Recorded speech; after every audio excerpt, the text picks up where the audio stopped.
Yes बेटा, अभी हम डिस्कस करते हैं एलिमिनेशन रिएक्शन। ओके, जैसे कि आपको नाम से ही पता चल रहा हो, एलिमिनेशन का मतलब क्या होता है? किसी चीज का गायब हो जाना। ठीक है, किसी चीज का गायब हो जाना, एलिमिनेशन रिएक्शन। क्या है एलिमिनेशन रिएक्शन? एक ऐसी रिएक्शन होती है जिसमें किन्हीं दो कार्बन एटम से, एक से प्रोटॉन और दूसरे से क्या लिविंग ग्रुप गायब होता है या एलिमिनेट होता है, उसको क्या कहते हैं? एलिमिनेशन रिएक्शन कहते हैं। Okay, A reaction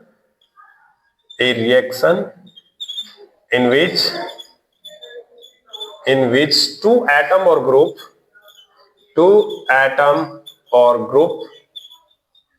one is two atom or group, one is living group, one is living group and another is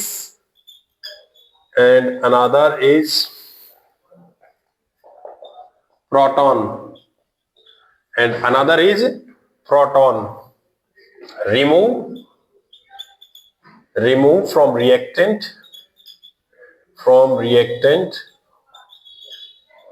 and form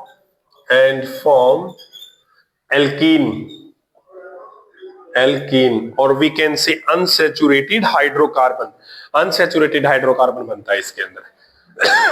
देखिए किस तरीके से है ये आपके पास में जो भी एटम यहां पर होगा ये क्या होता है? लिविंग ग्रुप होता है। ये क्या है आपके पास? Living group.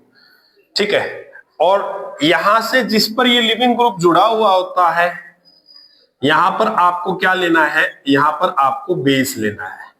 ये लिविंग ग्रुप जिसके साथ जुड़ा होता है, जो ये कार्बन होता है, उसको अल्फा कहते हैं। इसे नेक्स्ट कार्बन को आप क्या कहते हैं? बीटा। तो अल्फा कार्बन से क्या रिमूव होगा? आपका लिविंग ग्रुप। और बीटा कार्बन से आपका क्या रिमूव होता है? हाइड्रोजन। और हाइड्रोजन को क्या कह सकते हैं आप? प्रोटॉन। ओके, और इस तरीके से रिमूव होने के बाद यहां से हाइड्रोजन और यहां से लिविंग ग्रुप रिमूव होने के बाद यहां पर आपका क्या बन जाता है? यहां पर आपका बन जाएगा एल्कीन। क्या बन जाएगा आपका? एल्कीन। तो इसको क्या कहेंगे? एलिमिनेशन रिएक्शन कहेंगे। अब इसको देखिए इस तरीके से यहां पर क्या बन जाएगा आपका? अनसैचुरेटेड हाइड्रोकार्बन और we can say alkene. Okay, तो अभी हम समझ रहे हैं ये लिविंग ग्रुप क्या है। लिविंग ग्रुप जो होता है, ठीक है, डिटेल में नहीं तो मैं अभी आपको शॉर्ट में बता रहा हूं लिविंग ग्रुप क्या है। लिविंग ग्रुप जो होता है जिसके अंदर आपका वेकेंट डी ऑर्बिटल होना चाहिए। जो एटम और ग्रुप आपका वेकेंट डी ऑर्बिटल रखता है उसको लिविंग ग्रुप कहते हैं। जैसे वेकेंट डी ऑर्बिटल का मतलब क्या है? खाली डी ऑर्बिटल होना चाहिए। जैसे क्लोरीन हो गया, ब्रोमीन हो गया, आयोडीन हो गया, ये क्या है? आपके लिविंग ग्रुप है। इनके अंदर डी ऑर्बिटल वेकेंट है। इसकी इलेक्ट्रॉनिक कॉन्फ़िगरेशन क्या है? 3p5 और इसकी क्या है? 4p5। इसकी क्या है? 5p5। तो इसका 3d वेकेंट है, इसका 4d वेकेंट है, इसका 5d वेकेंट है। तो इसको क्या कहा जाता है? लिविंग ग्रुप के अंदर वेकेंट डी ऑर्बिटल होना चाहिए, इसलिए ये अच्छे लिविंग ग्रुप कहलाते हैं, क्लोरीन, ब्रोमीन और आयोडीन। अच्छा, उसके बाद दूसरी बात करते हैं हम लिविंग ग्रुप की। क्या दूसरी बात? वो क्या होना चाहिए? वो रेजोनेंस स्टेबलाइज होता है। जो लिविंग ग्रुप होता है वो क्या होता है बेटा? रेजोनेंस स्टेबलाइज होता है। तो यहां पर ऐसा एटम या ग्रुप मिलेगा जो आपका या तो रेजोनेंस स्टेबलाइज होगा या वेकेंट डी ऑर्बिटल होगा। और याद रखिए, अगर यहां पर आ जाता है if there is second period element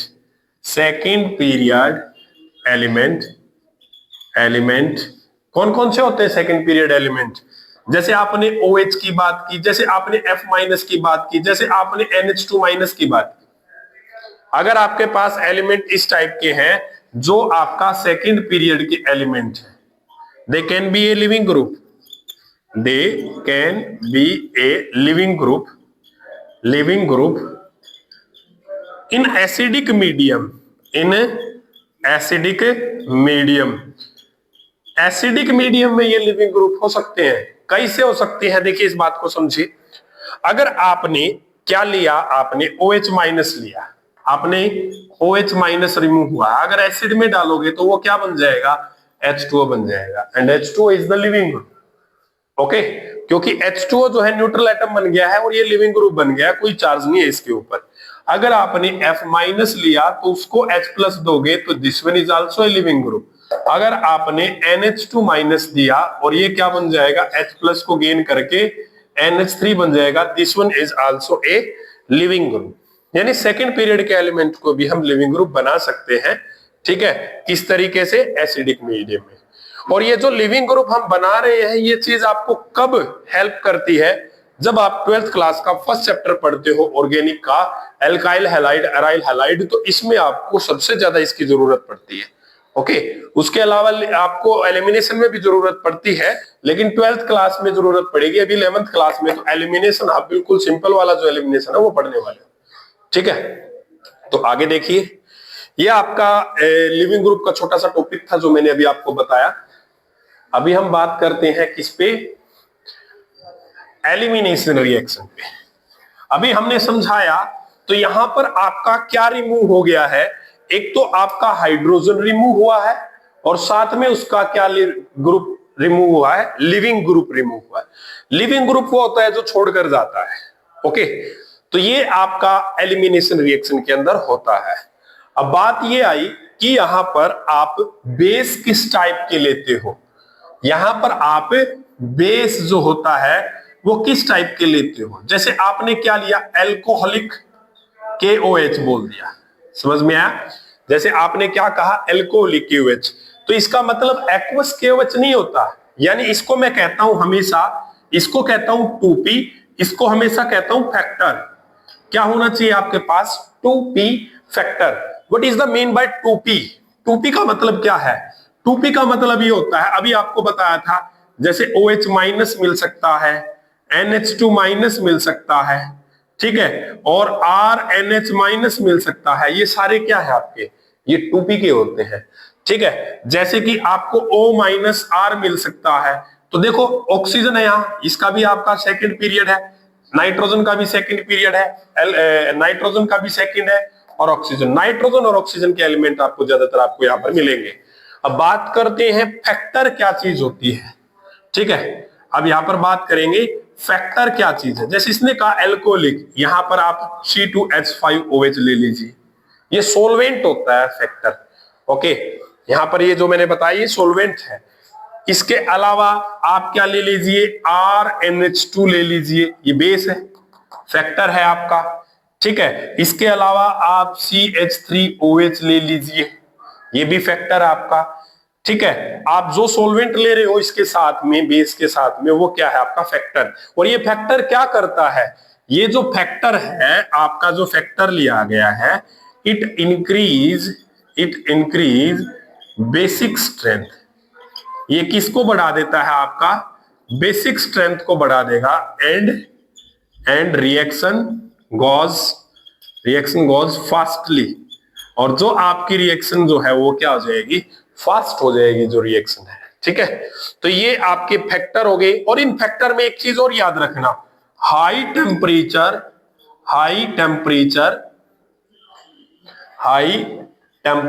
and pressure भी इसके अंदर लिया जाता है। हाई टेम्परेचर एंड प्रेशर जो है वो भी आपका इस फैक्टर के अंदर लिया जाता है।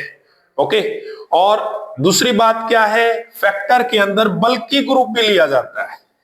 क्या होना चाहिए, ग्रुप क्या होना चाहिए, बल्कि ग्रुप। बल्कि ग्रुप का मतलब क्या है, बल्क का मतलब क्या होता है, बड़ा।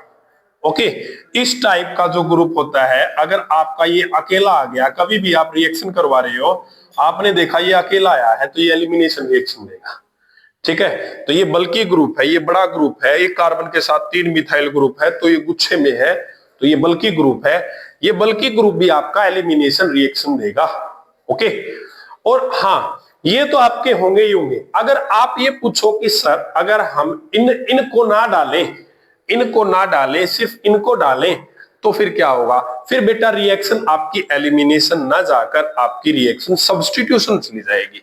ओके, एलिमिनेशन रिएक्शन के लिए आपका क्या होना जरूरी बताया मैंने, 2p फैक्टर होना जरूरी बताया है। क्या होना जरूरी बताया है, 2p प्लस फैक्टर होना जरूरी बताया है। फैक्टर के अंदर मैंने अलग अलग तरह के क्या लिए हैं, सॉल्वेंट लिए हैं, ठीक है। और सॉल्वेंट लेकर आपको ये भी बताया high temperature pressure is also a 2p factor. जब आप ये सब लोगे तभी आपका एलिमिनेशन रिएक्शन होगी, अदरवाइज एलिमिनेशन रिएक्शन जो है वो नहीं हो पाएगी।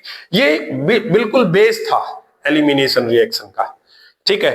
अब इसका टाइप पढ़ते हैं, एलिमिनेशन रिएक्शन का टाइप। जैसे आप कहो E1 रिएक्शन, E2 रिएक्शन, ठीक है, ये इसका बेस हो गया है। अब इसका थोड़ा सा टाइप पढ़ते हैं, उसके बाद फिर हम इसके एग्जांपल्स ले लेंगे, ठीक है, फिर उसके बाद इसके एग्जांपल्स ले लेंगे। अब जैसे मैंने अभी बताया आपको E1 रिएक्शन होती है, कौन सी रिएक्शन, E1 रिएक्शन, ठीक है। एक हम डिस्कस करेंगे E2 रिएक्शन की, एक हम डिस्कस क्या करेंगे, E2 रिएक्शन की, E2 रिएक्शन, और फिर हम डिस्कस करेंगे E1CB रिएक्शन। फिर हम किसका डिस्कस करेंगे, E1CB रिएक्शन। ओके, तो पहले हम पढ़ने वाले हैं E1 रिएक्शन। E1 रिएक्शन को क्या कहा जाता है, फर्स्ट ऑर्डर रिएक्शन, ठीक है, या आप कह सकते हो यूनिमोलिकुलर रिएक्शन, ठीक है, आप क्या कह सकते हो, यूनिमोलिकुलर रिएक्शन, ठीक है। दूसरा E2 रिएक्शन, बात एलिमिनेशन रिएक्शन की हो रखी है, ठीक है, तो आप इसको क्या कहोगे, बाइमोलिकुलर एलिमिनेशन रिएक्शन, एलिमिनेशन रिएक्शन, ठीक है। और आप E1CB को क्या कहेंगे, unimolecular conjugate base elimination reaction, इसको हम ये कहेंगे, ठीक है, unimolecular conjugate base elimination reaction. Okay, अब इनको देखें, इनमें क्या डिफरेंस है, किस तरीके से ये रिएक्शन हो रही है। अब जिस तरीके से E1 रिएक्शन है उसके लिए मैंने आप लोगों को बताया, आपने एक रिएक्टेंट लेना है, ठीक है, यहां X होना चाहिए, यहां हाइड्रोजन चाहिए मेरे को, और इसके साथ में आपने यहां पर क्या ले लिया, आपने लिया पोलर प्रोटिक बेस लिया मैंने, पोलर प्रोटिक प्लस बेस, यानी जो अपना सोलवेंट है वो कैसा है, पोलर प्रोटिक है। यानी बेस तो आप वही लोगे KOH ले लिया जैसे बेस तो, लेकिन पोलर प्रोटिक क्या है, यहां पर जो आपने सोलवेंट लिया है ना, जो सोलवेंट लिया है या जो फैक्टर लिया है आपने, जो फैक्टर लिया है उसमें प्रोटॉन आपको मिलेगा, या तो ROH है या RNH2 है या HCl है, ठीक है, इस तरीके से आपके ये मिलेंगे, यानी आपको प्रोटॉन यहां से मिलेगा, इसलिए इसको पोलर प्रोटिक बोला गया है। या आप कह सकते हो पोलर लेने हैं आपको, प्रोटिक नहीं भी होगा तो पोलर तो पक्का होना चाहिए। क्यों होना चाहिए पोलर, पोलर इसलिए होना चाहिए, इस रिएक्शन में, E1 रिएक्शन में सबस्ट्रेट ही सब कुछ होता है। सबस्ट्रेट बोले तो जो आपका रिएक्टेंट होता है उसको कहते हैं सबस्ट्रेट जो है वही आपका सब कुछ होता है। ये सबस्ट्रेट इस सॉल्वेंट की प्रेजेंस में X को निकाल देता है, और ये कैसा बन जाता है, ये इस तरीके से आपका ये बन जाएगा, यहाँ H, यहाँ कैसा चार्ज आ जाएगा, पॉजिटिव, और साइड में इसके क्या आ गया, X माइनस आ गया। इस तरीके से यहां पर आपकी क्या बन गई है, यहां पर बन गई है आपका इंटरमीडिएट। इसको क्या कहा जाता है, इंटरमीडिएट। आपका यहां पर क्या बनेगा, इंटरमीडिएट बनेगा। दूसरी बात सुनिए, अगर यहां पोलर सॉल्वेंट नहीं हुआ तो ये इंटरमीडिएट नहीं बनेगा। समझ में आया, अकेला बेस है, पोलर सॉल्वेंट नहीं है तो ये इंटरमीडिएट नहीं बनेगा। तीसरी बात सुनिए, ये इंटरमीडिएट कब बनेगा? जब कार्बोकेटाइन पॉजिटिव होगा, कार्बोकेटाइन स्टेबल होगा, तभी ये इंटरमीडिएट बनेगा, अदरवाइज नहीं बनेगा। ठीक है। और उसके बाद क्या होता है? उसके बाद जो भी आपका बेस प्रेजेंट है वो बेस इस प्रोटॉन को लेता है और यहां पर आपका एल्कीन जो है वो बना देता है। इस तरीके से यहां पर क्या बनेगा? आपका एल्कीन जो है वो बन जाता है। तो इस रिएक्शन के अंदर आप देखोगे एक स्टेप 1 यहां पर ये हुआ और दूसरा स्टेप जो है वो 2 यहां पर हुआ। स्टेप 1 जो है ये आपका स्लो स्टेप है और जो स्टेप 2 है आपका ये फास्ट स्टेप होता है। बहुत इंपॉर्टेंट रिएक्शन है, IIT जेईई और नीट दोनों के लिए इंपॉर्टेंट रिएक्शन है। बोर्ड के अंदर तो बहुत कम पूछी जाती है ये रिएक्शन, लेकिन कॉम्पिटिटिव एग्जाम के लिए बहुत इंपॉर्टेंट रिएक्शन होने वाली है आपकी। ठीक है। तो यहां पर ये रिएक्शन क्या बताया मैंने अभी, यहां पर ये फास्ट स्टेप है और ये स्टेप आपका स्लोवेस्ट स्टेप है। क्लियर हुआ कि नहीं? अब उसके बाद दूसरी बात करते हैं, इसको मैंने आपका इवन रिएक्शन क्यों कहा? क्योंकि जब इस रिएक्शन का रेट निकाला गया तो इस रिएक्शन का रेट में क्या कहा गया? ओनली सबस्ट्रेट होता है यहां, ओनली यहां पर क्या होता है? सबस्ट्रेट, और सबस्ट्रेट की पावर 1 है, इसलिए इवन फर्स्ट ऑर्डर रिएक्शन है, ओनली सबस्ट्रेट पार्टिसिपेट कर रहा है इस रिएक्शन में, इसलिए मैंने क्या कहा? यूनिमोलिकुलर रिएक्शन है। ओके। रेट का मतलब होता है ये रिएक्शन कितने टाइम में, कितनी स्पीड से ये रिएक्शन कंप्लीट हो जाएगी, उसको किसी रिएक्शन का रेट ऑफ रिएक्शन कहा जाता है। ओके। तो ये जो रिएक्शन हुई यहां पर मैंने इसका क्या बताया आपको? सबस्ट्रेट बताया है, इसकी पावर 1 होगी। ठीक है। इसके लिए मैंने क्या कंडीशंस दी? क्या मैंने कंडीशंस दी? याद रखना है कंडीशंस क्या दी? अल्फा ग्रुप पर लिविंग ग्रुप होना चाहिए, सीधी बात, समझ में आया? और बीटा ग्रुप पर क्या होना चाहिए? हाइड्रोजन होना चाहिए। अल्फा पर क्या? लिविंग ग्रुप, और बीटा पर क्या? हाइड्रोजन होना चाहिए। दूसरी कंडीशन मैंने क्या की है? इसके ऊपर पोलर सॉल्वेंट लेना है। इसके अंदर क्या लेना है? इसके अंदर पोलर सॉल्वेंट लेना है। ठीक है। अगर 2 है ये कंडीशन फिर भी ये रिएक्शन कंप्लीट नहीं होती है। एक कंडीशन और होनी चाहिए, यहां पर कार्बोकेटाइन जो है वो स्टेबल होना चाहिए। ठीक है। अब आप पूछोगे सर स्टेबल कार्बोकेटाइन क्या होता है? जीओसी तो पढ़ते नहीं है। ओके, यहीं पर बात करोगे क्या होता है। कार्बोकेटाइन स्टेबल वो होता है या तो वो टर्सरी हो या सेकेंडरी हो। अगर दोनों नहीं है तो अगर वो प्राइमरी है तो वो आपका रेजोनेंस स्टेबलाइज हो। क्या होना चाहिए? रेजोनेंस स्टेबलाइज हो, वही ये रिएक्शन दे पाएगा, अदरवाइज रिएक्शन नहीं दे पाएगा। क्या बताया? कार्बोकेटाइन टर्सरी हो या सेकेंडरी हो। अगर टर्सरी भी नहीं है, सेकेंडरी भी नहीं है, प्राइमरी है, तो वो क्या होना चाहिए? रेजोनेंस स्टेबलाइज होना चाहिए। मेरी रेजोनेंस की वीडियो में चेक कर सकते हैं रेजोनेंस स्टेबलाइज का मतलब मैं क्या बताना चाह रहा हूं। ओके, ठीक है। अब बात करते हैं E2 रिएक्शन। इवन रिएक्शन खत्म हो गई। एग्जांपल लेंगे हम इवन रिएक्शन के, उसमें फिर से हम आपको ये सब चीजें जो है दिखाएंगे। अब बात करते हैं हम किसकी? E2 रिएक्शन की। E2 रिएक्शन भी सेम है। रिएक्टेंट आप ये लो रिएक्टेंट आपका यहां पर X और यहां पर H, ये अल्फा पोजीशन, ये बीटा पोजीशन, और यहां पर आपने क्या लिया? यहां पर आपने सॉल्वेंट लेना है। ठीक है। और साथ में क्या लेना है? बेस लेना है। ये क्या लिया आपने? बेस। अब की बार जो आपने सॉल्वेंट लिया है ना, जो यहां पर सॉल्वेंट लिया है वो जरूरी नहीं है पोलर हो। समझ में आया? मैंने क्या कहा? Solvent can be non polar. Solvent can be non polar, मतलब यहां पर हमें कैटायन एनायन इस तरीके से नहीं बनाना। सॉल्वेंट जो है आपका नॉन पोलर होगा तो भी चलेगा। ओके। दूसरी बात क्या है इसके अंदर जो भी आपने बेस लिया है, इसके अंदर जो बेस लिया है वो बेस आपका एक ही स्टेप में इसके ऊपर आप क्या करते दिखेगा? प्रोटॉन को लेते हुए दिखेगा और लिविंग ग्रुप यहां से रिमूव होते हुए दिखेगा। इस तरीके से ये रिएक्शन मिलने वाली है। ठीक है। तो देखिए क्या बताया मैंने, प्रोटॉन को तो ये बेस लेते हुए मिलेगा इस तरीके से, ये तो बाकी सेम है। यहां से प्रोटॉन तो टूटता हुआ दिखेगा। ठीक है। और यहां पर नया बॉन्ड बनता हुआ दिखेगा आपका, प्रोटॉन का ये नया बॉन्ड बन रहा है, ये नया बॉन्ड बन रहा है, और ये वाला बॉन्ड आपको टूटता हुआ दिखेगा एक्स का। समझ में आया?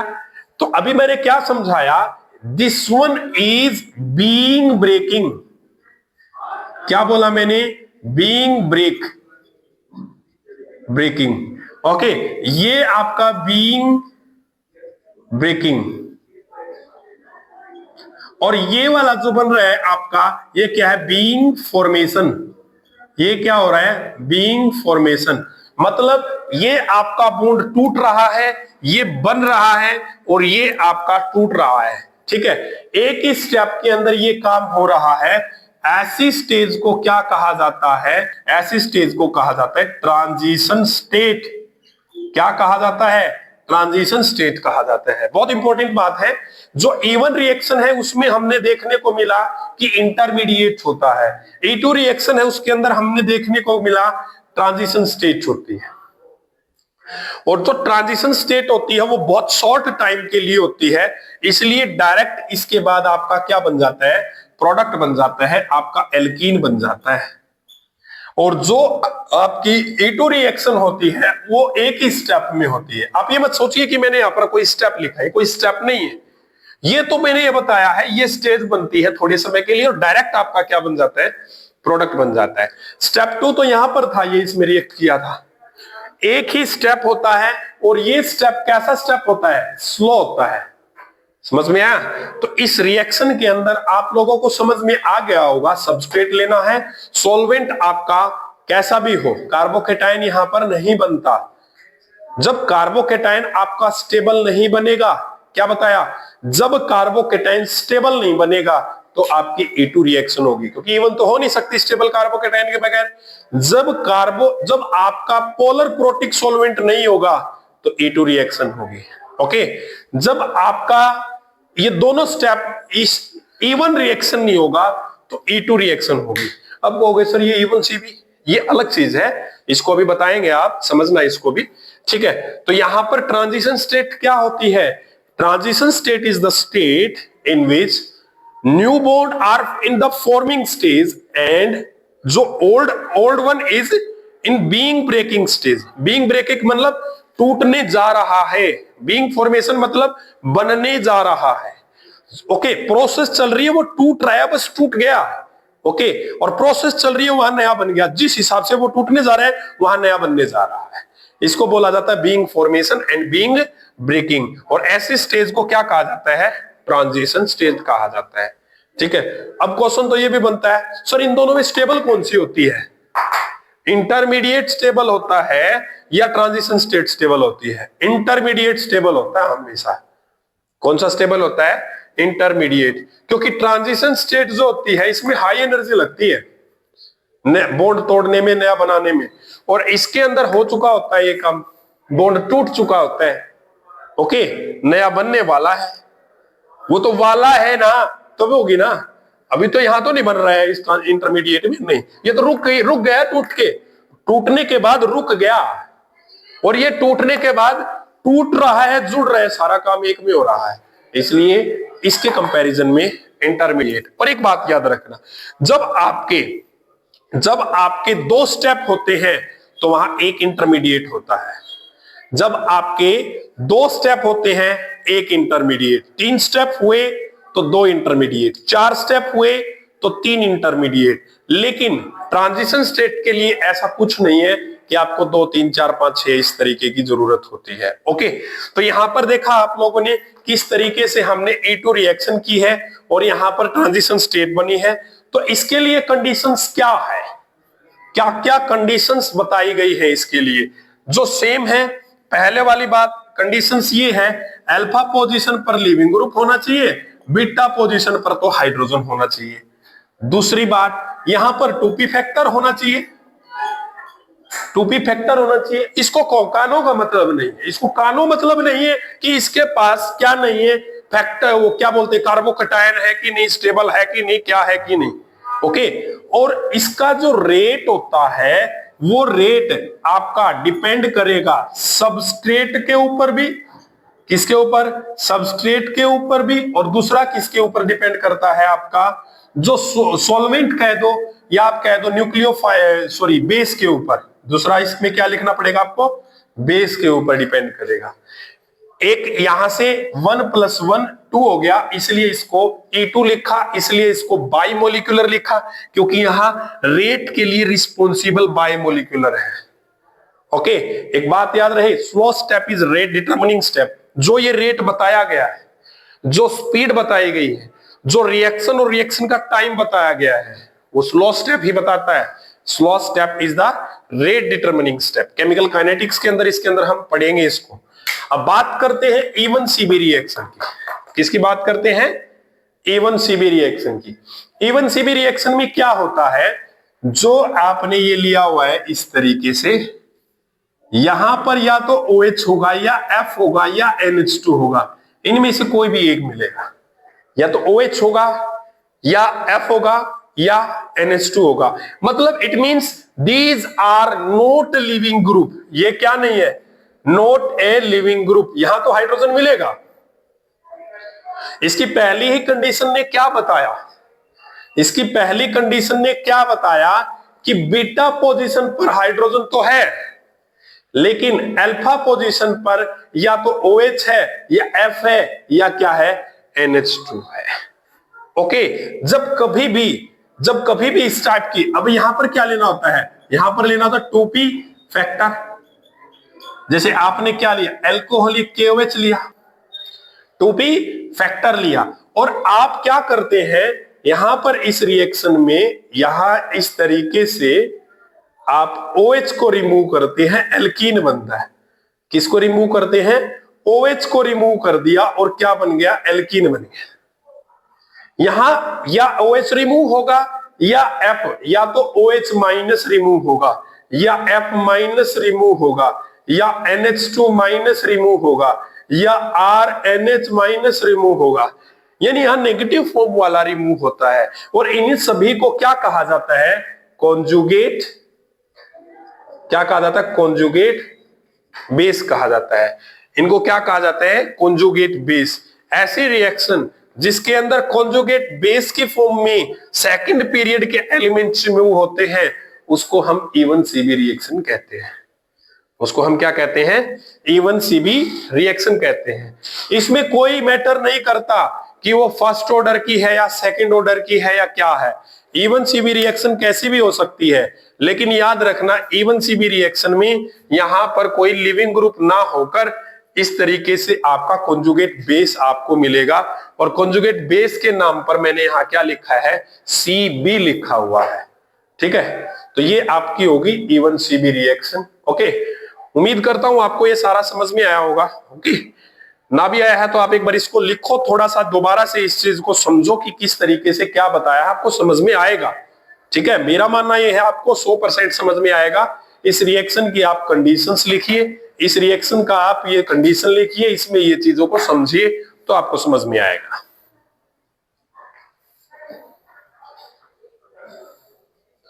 अभी इन रिएक्शन के लेते हैं क्या? मैकेनिज्म लेते हैं इन रिएक्शंस के।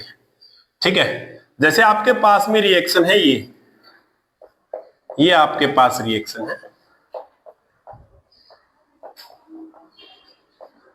और यहां पर आपने लिया है क्या? Br। ओके, और इधर आपने क्या लिया? एल्कोहलिक KOH लिखा किसी ने।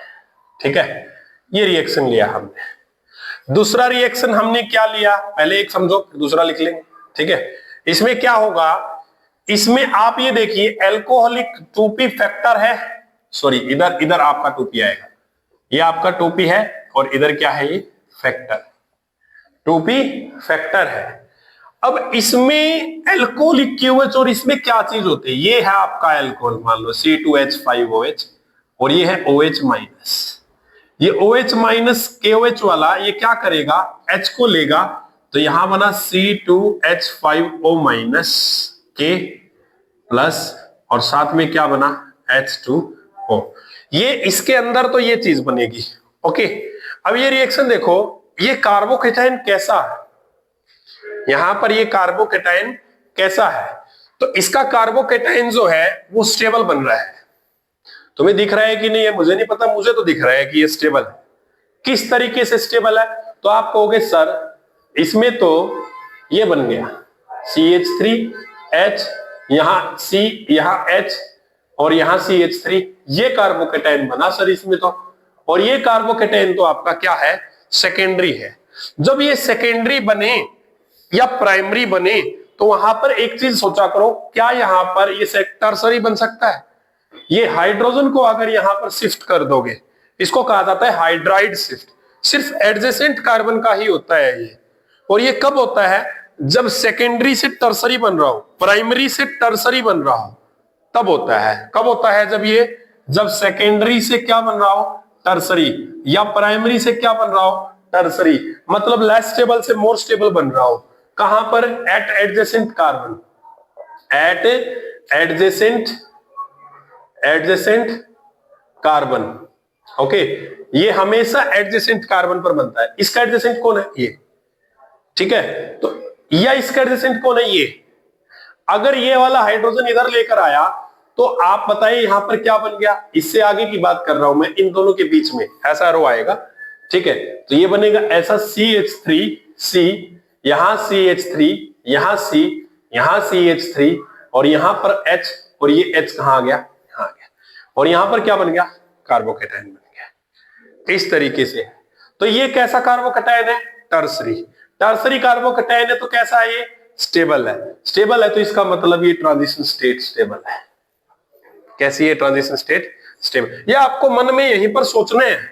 अभी तो मैं आपको समझा रहा हूं तो इसलिए मैंने आपको बनाकर दिखाया है।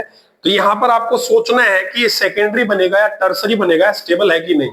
सॉल्वेंट आपका कैसा था? प्रोटिक सॉल्वेंट था, ये इसमें टूट ही जाएगा। इस तरीके से बना।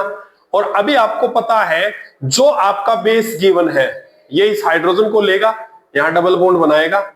ओके, तो यहां पर क्या बन गया आपका? CH3C, CH3 double bond C, यहां एक H और एक H यहां। इस तरीके से आपका यहां पर क्या बन गया है? एल्कीन बन गया है। क्या बन गया है? एल्कीन। ये जो मैंने एग्जांपल लिया है, ये इवन रिएक्शन का एग्जांपल लिया है। ये जो रिएक्शन का एग्जांपल लिया है, ये कैसी रिएक्शन का एग्जांपल है? इवन रिएक्शन का एग्जांपल है। अब आपके मन में आ रहा होगा सर एक E2 रिएक्शन का एग्जांपल और बता दो। ठीक है, और एक बात याद रहे, यहां पर मैंने कौन सा शिफ्ट किया है? Hydride shift. यहां पर कौन सा किया है? Hydride shift. एक हाइड्राइड शिफ्ट होता है, एक मिथाइल शिफ्ट भी होता है, उसका भी एग्जांपल आपको बताएंगे। पहले E2 रिएक्शन देख लीजिए एक बार। E2 रिएक्शन के अंदर क्या है आपका? CH3 है, यहां H है, यहां हाइड्रोजन लेना है आपको। E2 रिएक्शन में यहां हाइड्रोजन लेना है, CH, यहां भी H लेना है, यहां Br लिया और यहां पर H लिया।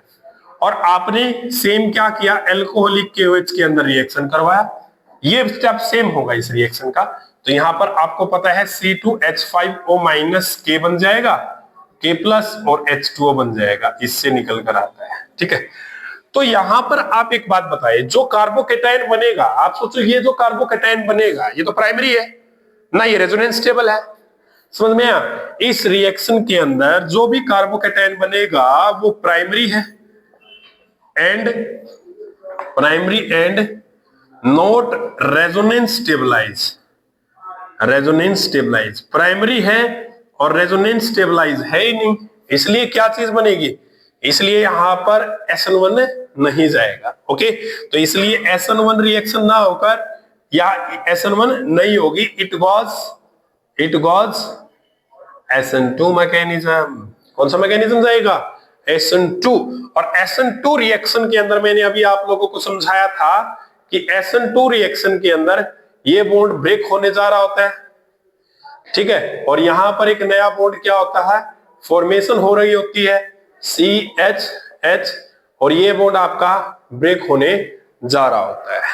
और इसको इस तरीके से बंद करते हैं और इसको सीधे दो डंडे लगाकर आपको दिखाते हो।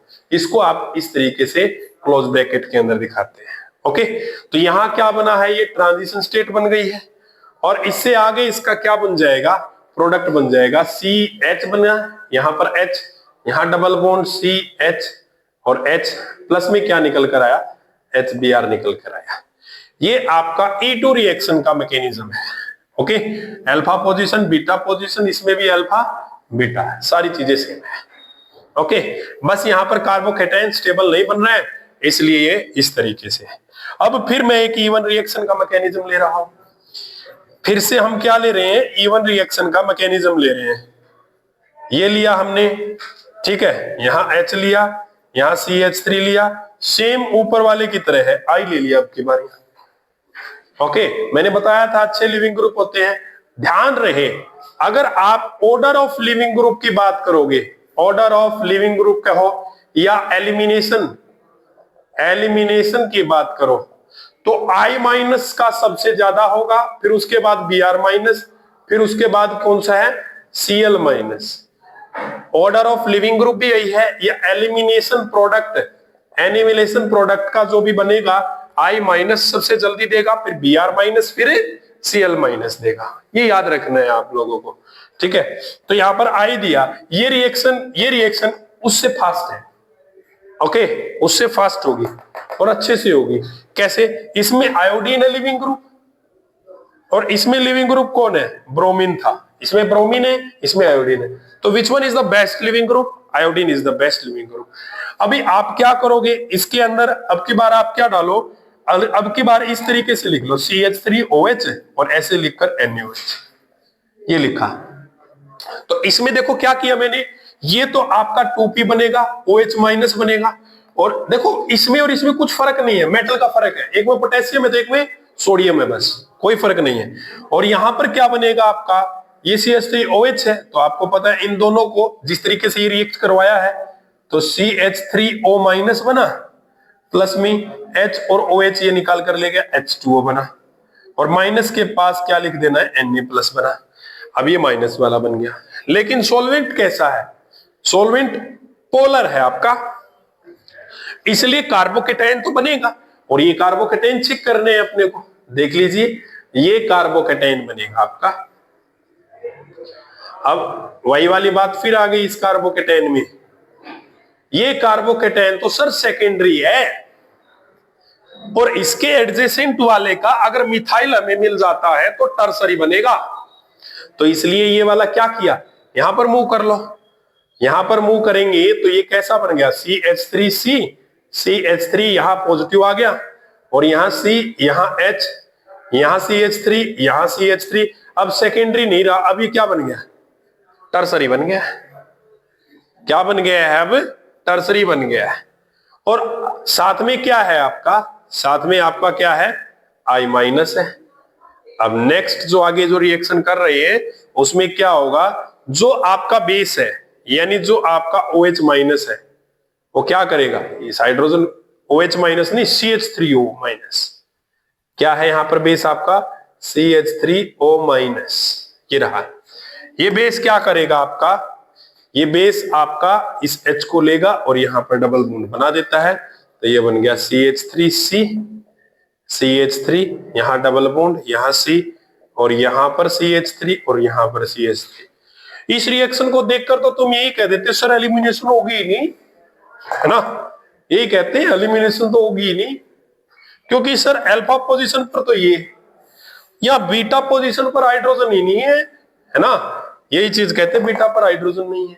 अब समझ आ गया किस तरीके से आपको इस रिएक्शन को करना है, ठीक है। अगर आप लोग मैकेनिज्म नहीं करोगे इन रिएक्शंस का तो ये रिएक्शन आपसे होंगी ही नहीं, है ना।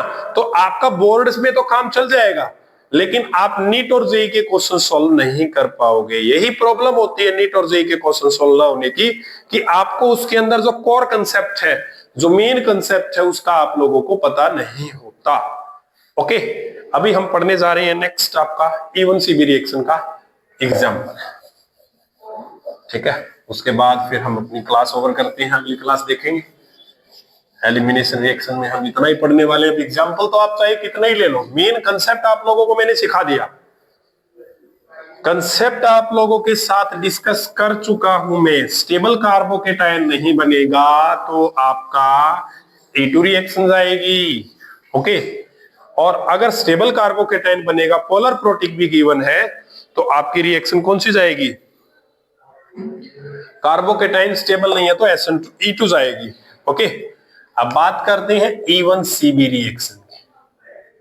किसकी बात की हमने, E1CB रिएक्शन की बात की है हमने।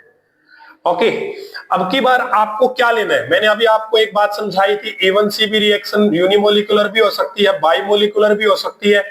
हमें इस बात से प्रॉब्लम नहीं है, हमें दिक्कत ये हुई कि यहां पर हमने क्या ले लिया, OH ले लिया है आपने, और यहां पर कंजुगेट बेस जाएगा, यहां पर आपने एल्कोहलिक KOH लिया, ठीक है, तो यहां पर आपको पता है एल्कोहलिक KOH लोगे तो C2H5O- बनेगा, Na+ बनेगा। ओके, तो इस O- से H को तो ले जाएगा कौन, ये ले जाएगा, ये बॉन्ड का असिस्ट हो जाएगा यहां और ये टूट जाएगा। तो कुल मिलाकर आपका यहां पर ध्यान से चेक करेंगे, CH3 double bond C, CH3 CH3, तो यहां पर आपका कॉन्जुगेट बेस निकल रहा है, यहां पर क्या निकल रहा है, कॉन्जुगेट बेस। तो इसलिए, और यहां पर एल्कीन बन रहा है, यहां पर बन क्या रहा है, एल्कीन, इसलिए इस रिएक्शन को हम क्या कहेंगे, E1CB रिएक्शन कहेंगे, एलिमिनेशन कंजुगेट बेस रिएक्शन। इनकी थ्योरी बिल्कुल आसान होती है, बिल्कुल आसान। When substrate react in presence of alcoholic KOH, then it will give alkene and a conjugate base. Then this reaction is known by E1CB reaction, unimolecular conjugate base reaction. Okay, even इसके लगभग carbocation आपको सब stable मिलेंगे, इसका carbocation check करना tertiary है, इसके carbocation से इक्वल मिलेंगे, इसलिए इवन लिखा गया है इसके अंदर। 2p अगर है, फैक्टर इसके अंदर है, तो पोलर प्रोटिक सॉल्वेंट आपका होगा ही होगा। तो ये आपकी क्या हुई, E1CB रिएक्शन हुई, और एलिमिनेशन रिएक्शंस आपकी यहां पर खत्म हुई। उसके बाद एल्कीन की प्रिपरेशन में हम और भी आगे रिएक्शंस को पढ़ेंगे, जो कि डिस्कस करेंगे हम नेक्स्ट लेक्चर के अंदर।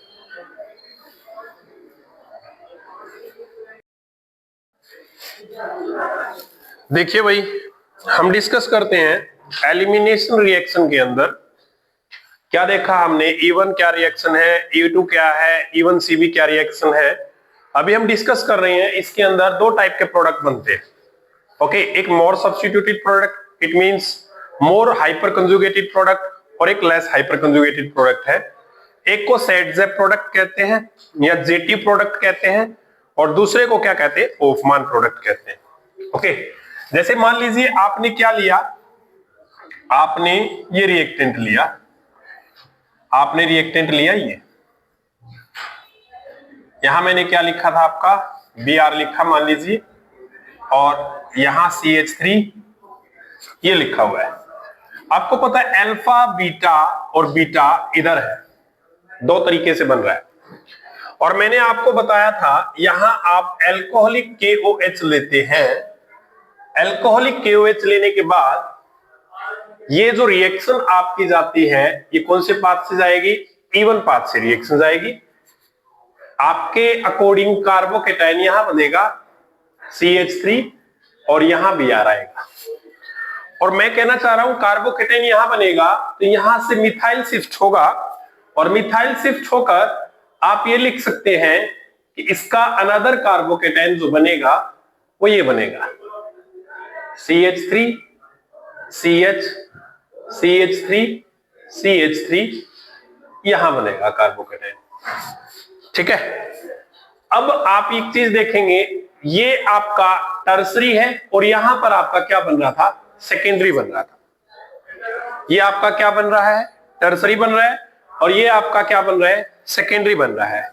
अगर आप प्रोडक्ट इससे बनाओगे, एलिमिनेटेड प्रोडक्ट अगर आप इससे बनाओगे तो इसकी तो बीटा पोजीशन ये है, अगर आप इससे बनाओगे तो इसकी बीटा पोजीशन ये है, और यहां पर बीटा पोजीशन ये है, यहां बीटा पोजीशन ये है। अल्फा पोजीशन कहां होती है, जहां पर कार्बोकेटाइन बनता है। कार्बोकेटाइन कहां बना, यहां कार्बोकेटाइन बना, this one is the alpha position. Carbocation कहां बना, कार्बोकेटाइन यहां बना, अल्फा पोजीशन।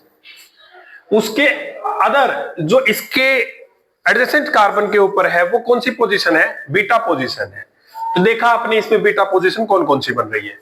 अब आप यहां पर बनाओगे तो यहां पर कैसा बनेगा, CH3 यहां CH डबल बॉन्ड CH2, इससे तो ये बनेगा एल्कीन।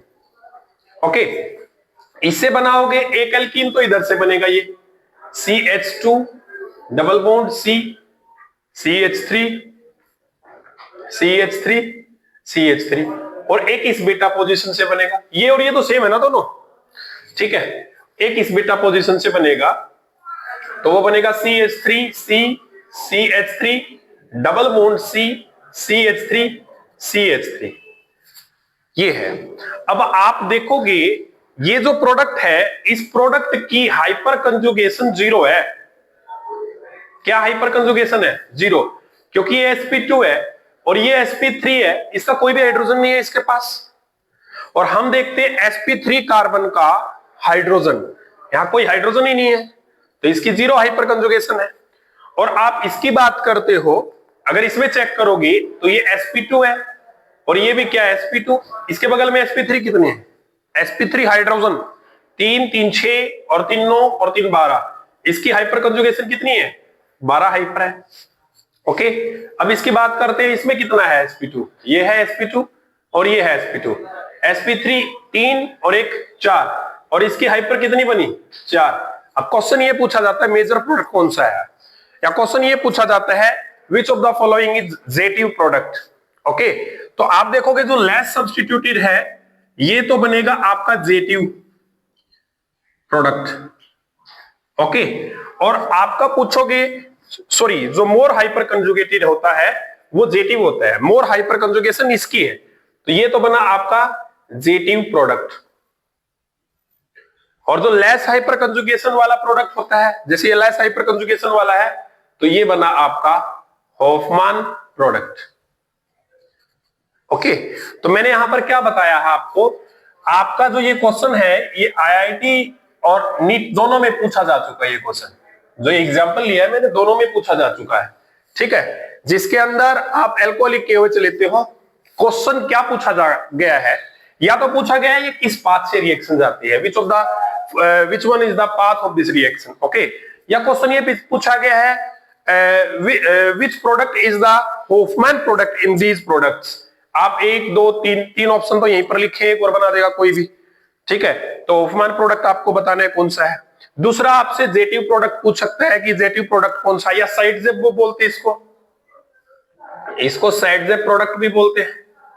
जो मोर हाइपर कंजुगेशन वाला प्रोडक्ट होता है उसका दूसरा नाम क्या है? साइड जेब प्रोडक्ट होता है। ओके, तो इस तरीके से एक क्वेश्चन पूछा गया है।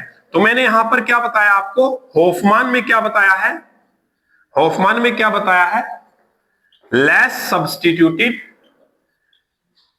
Substituted alkene give Hofmann elimination reaction. Okay, और आपको जेटिव में क्या बताया है या सेटजेफ में क्या बताया है, आपको जेटिव और दोनों सेटजेफ कोई भी लिख सकते हैं। जेटिव या सेटजेफ में मैंने क्या बताया है, मोर सब्स्टिट्यूटेड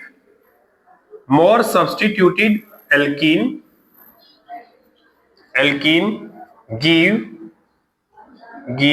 जेटिव प्रोडक्ट। एक बात तो ये है। दूसरी बात आपको क्या ज्ञात करनी है कि इन रिएक्शंस को, ये जो देखा गया है हॉफमान और जेटिव जो देखा गया है, ये हमेशा आपका बीटा एलिमिनेशन रिएक्शन में देखा गया है। यहां पर देखो बीटा पोजीशन से ही मैंने सारी चीजें कर रखी है, ये बीटा एलिमिनेशन रिएक्शन ही है, इसी से किया गया है, ठीक है। अब आप एक एग्जांपल और ले सकते हैं इसका, देखिए नेक्स्ट एग्जांपल जो है वो ले रहे हैं हम। यहां भी R लगाया, यहां भी H है और यहां भी H है, ये अल्फा पोजीशन ये बीटा पोजीशन। अब की बार मान लीजिए ऐसे लिख दिया CH3OH, ओके, प्लस KOH, ये लिया हुआ है आपका CH3OH विद KOH। अब इसके अंदर क्या पूछा गया है, मान लीजिए इसके अंदर ये पूछ रखा है कि आप हॉफमान प्रोडक्ट बताएं कौन सा है। क्या पूछा है, हॉफमान प्रोडक्ट जो है वो बताएं कौन सा है। तो आपको पता है इसके अंदर पहली बात तो ये E2 मैकेनिज्म से जाएगी। क्यों? क्योंकि यहां कार्बोकैटायन बनेगा, वो प्राइमरी है, यहां बना वो सेकेंडरी है, दोनों ही लेस स्टेबल है, तो E2 पाथ प्रेफर करती है। ये कौन सा पाथ प्रेफर करेगी? E2। तो यहां पर क्या बनेगा? ये CH3, बीटा पोजीशन का आपको हाइड्रोजन रिमूव करना है ना, ये जाएगा, ये इधर जाएगा। ओके, तो CH3C, यहां पर क्या H, और इसका हाइड्रोजन आपको रिमूव करना है, तो CH2। इसके अंदर आपका एक ही प्रोडक्ट बना है, समझ में आया? क्योंकि इसमें बीटा पोजीशन एक ही है, और क्वेश्चन पूछा हुआ है क्या आपका होफमान प्रोडक्ट पूछा गया है, और आपके बीटा पोजीशन इसमें एक ही है। यही प्रोडक्ट आपका होफमान प्रोडक्ट होगा, और यही प्रोडक्ट आपका क्या होगा? जेटी प्रोडक्ट होगा। अगर मैंने क्या किया, इसके अंदर एक तरफ मैं 2 CH3 लगाता हूं, यहां भी CH3 लगाया, यहां H लगाया, और एक तरफ मैं यहां Br लगाओगे। नेक्स्ट लो, नेक्स्ट, इससे नेक्स्ट लेते हैं। ये अब की बार आपने यहां CH2 लिया, यहां C, यहां CH3, यहां भी CH3, अब की बार मैंने Br यहां पर लगाया।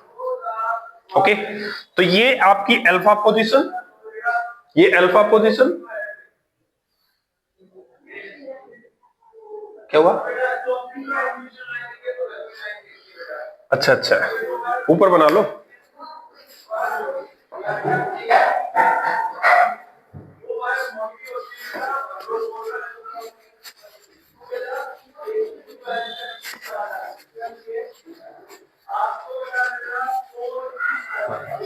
नेक्स्ट मैकेनिज्म देखो इसका, रिएक्शन देखो अगली।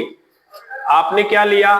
आपने CH3, CH2, CH2, यहां पर Br जोड़ते हैं, Br, यहां CH3, यहां पर CH3, ये लिया हमने। और इसके साथ में क्या लिया आपने? इसके साथ आपने CH3, CH2, OH प्लस में KOH, ये लिया आपने। ओके, तो अब इसके अंदर पूछा कि बताओ होफमैन और जेटी प्रोडक्ट दोनों ही बताते हैं इसके अंदर कौन सा होगा। ये अल्फा पोजीशन है आपकी, ये बीटा पोजीशन है, तो ये भी बीटा पोजीशन है। ओके, तो अभी हम डिस्कस नहीं कर रहे कि E1 E2 पर डिस्कस नहीं कर रहे, अभी हम प्रोडक्ट के ऊपर डिस्कस कर रहे हैं। तो आप लोग देखोगे एक प्रोडक्ट क्या बनेगा आपका? CH3, CH3, CH double bond CH, CH3 और CH3, और दूसरा प्रोडक्ट क्या बनेगा आपका? CH3, CH3, CH3, CH2, CH, और इधर एक हाइड्रोजन और आएगा, इसकी वैलेंसी 1 2 3 4 पूरी करोगे तो एक हाइड्रोजन और आएगा, तो यहां H, यहां CH3, और यहां पर भी CH3, इस तरीके से। तो डबल बॉन्ड कहां पर आएगा? यहां पर आएगा। तो इसमें देखो ये मोर सब्स्टिट्यूटेड एल्कीन है, जिस पर आपके जो नंबर ऑफ कार्बन और उनके हाइड्रोजन है एडजेसेंट कार्बन पर एल्कीन के, इसमें देखो 3 3 6 और 2 8, और इसमें कितना है? इसमें एक यहां पर आएगा, एक ही है, इसमें तो एक हाइपर है, और इसमें हाइपर कितनी? 3 3 6 और 2 8, 8 हाइपर है। तो आपको पता है ये तो क्या बन जाएगा आपका? जेटिव, और ये क्या बन जाएगा आपका? होफमान। इस टाइप से आपकी रिएक्शन आती है। ओके, तो ये आपका एलिमिनेशन जो है खत्म है।